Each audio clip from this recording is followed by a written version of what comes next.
Hi friends, welcome back to my channel மகாகாரன்.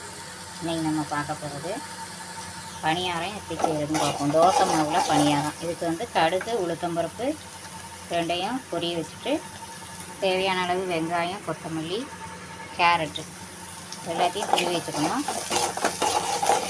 இப்போ நம்ம வந்து வெங்காயம் போட்டிருக்கோம். கடுகு, உளுத்தம்பருப்பு பொரிஞ்சோடனே வெங்காயம் போடணும்.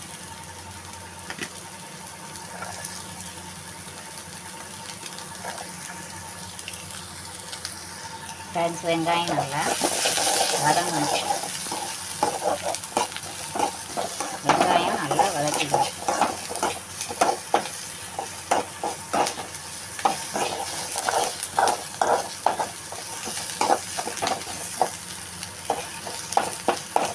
வெங்காயத்தை நல்லா வதக்கிட்டு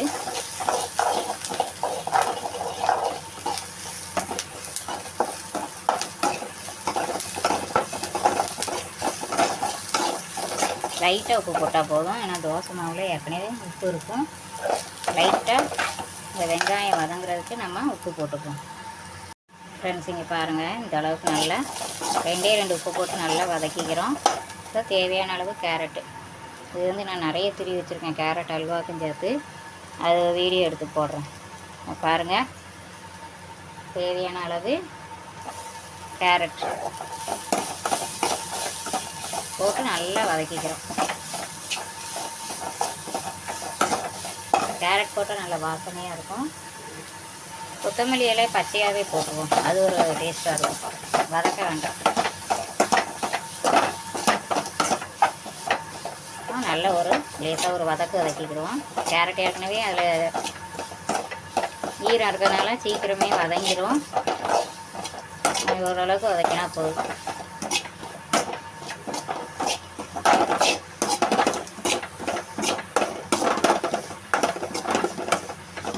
பாருங்கள், இந்த அளவுக்கு நம்ம நல்லா வதக்கிக்கிறோம். வதக்கி கொஞ்சம் ஆறினோன்னே மாவில் சேர்த்துப்போம். இப்போ இந்த மாவில் வந்து நம்ம கொத்தமல்லி இலை, அப்புறம் மிளகுத்தூள் லைட்டாக சேர்த்துக்கிடுவோம் உரப்புக்கு. இப்போ எல்லாத்தையும் சேர்த்த உடனே காமிக்கிறேன்.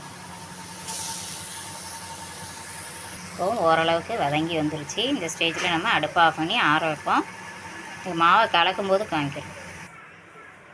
ஃப்ரெண்ட்ஸ், இப்போ இந்த கேரட் ஆறிட்டு இதை அதோட சேர்ப்போம். இதை மாவில் சேர்த்துப்போம்.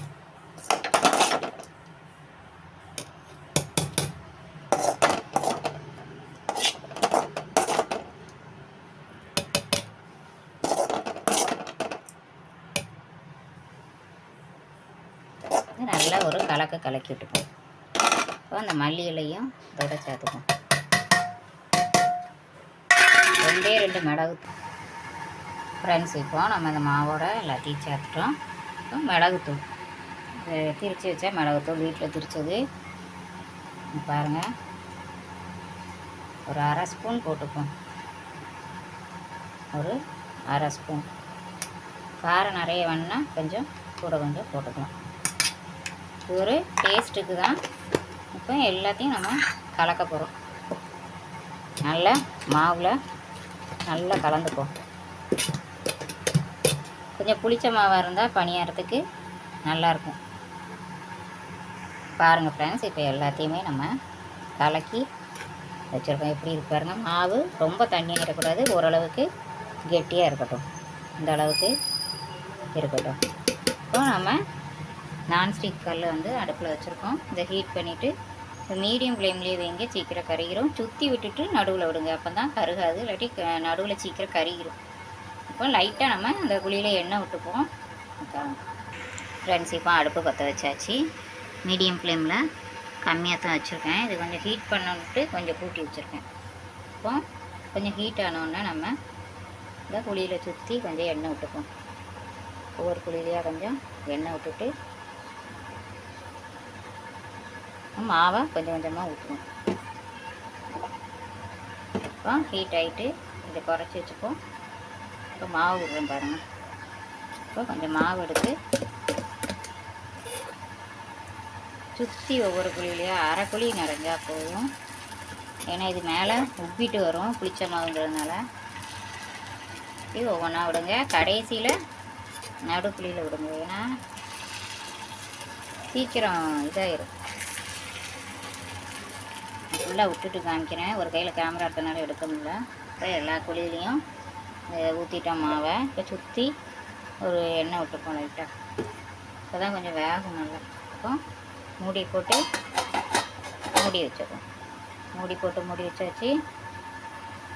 ஒரு 5 நிமிஷம் கழித்து திருப்போம், ஒரு 2 நிமிஷம்.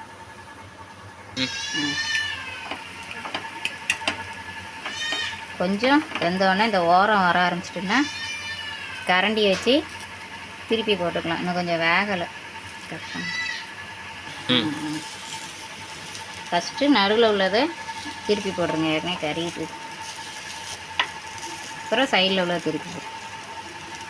இதுக்குன்னு ஒரு குச்சி இருக்கும், கம்பி, அது வச்சுக்கிட்டோன்னா கொஞ்சம் வசதியாக இருக்கும். எனக்கு கம்பி எங்கேயா தொலைஞ்சி போயிட்டு.